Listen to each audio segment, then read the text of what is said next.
Ang programang ito ay rated SPG. Striktong patnubay at gabay ng magulang ang kailangan. Maaaring may masiselang tema, lengguwahe, karahasan, sexual, horror o droga na hindi angkop sa... Huwag mo saktan ang anak mo. Eric?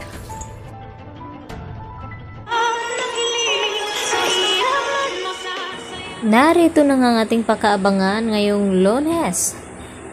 Sa abot kamay na pangarap, marami nga ang nagulat dito sa nangyari dahil sa ginawa ni Giselle na kinaladkad niya itong si Justin palabas ng Apex Hospital.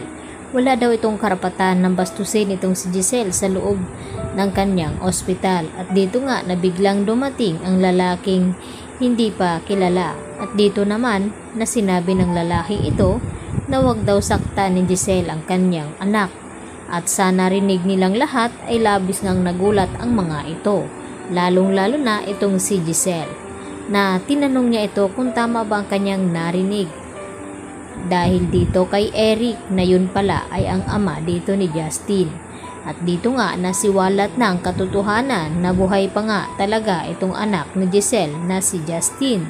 At dito rin na tumawag itong si Kinito dito nga kay RJ at sinabi na kinakailangan daw niyang makausap itong si Giselle tungkol sa kanyang anak. At dito rin nasabi ni Kinito kay RJ na kinakailangan na makausap din nila ito dahil may mahalaga din siyang sasabihin tungkol sa nangyari nga bago maaksidente itong si Don Pepe. Kaya marami pa tayong revelasyon na ating aabangan sa panibagong yugto ng abot kamay na pangarap. Samantala napaiyak naman itong si Lynette nang magsuklay nga ito na nalalagas nga itong kanyang buhok at naalala ni Lynette ang kanyang nakaraan noon na nagkaroon nga siya ng cancer kaya nakalbo siya at dito naman na ginamot ni Annalyn Santos itong si Lynette at ngayon tila bumabalik na naman ang kaba sa kanya at umiyak siya dito kay Carlos Benitez at tinanong niya ito kung ano daw ang nangyayari sa kanya at ang sabi naman ni Carlos ito ay simbolo ng pagiging stress dito ni Lynette at nagiging traumatic kaya kinakailangan daw niyang magpatingin talaga dito nga kay Evangelista dahil siya ang makakatulong dito kay Lynette nang sa ganon ay hindi lalala ang kanyang kalagayan. At panaginip naman pala ang nakita dito ni Giselle na tumayo nga itong si Don Pepe at niyakap siya. At ito rin na nagpapahiwatig at sinabi ni Don Pepe kay Giselle na wag daw mag-alala dahil makakasama na nga daw niya. At hindi sinabi ni Don Pepe kung sino ang kanyang tinutukoy sa kanyang panaginip.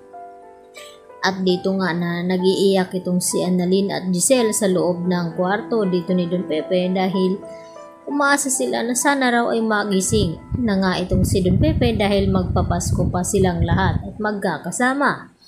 At dito naman na dumating itong mga kaibigan ni Annalyn at lalong na itong si Michael at kinamusta itong si Annalyn kung natutulog na ba daw ito.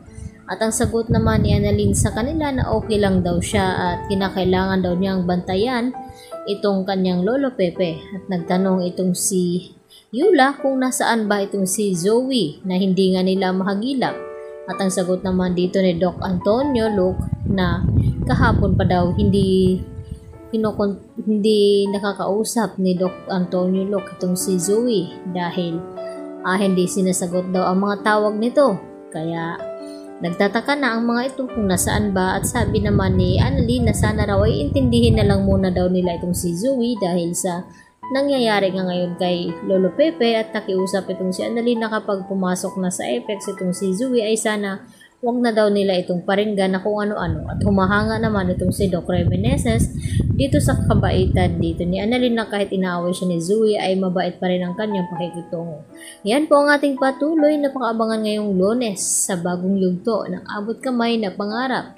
Yan lang po at marami pong salamat.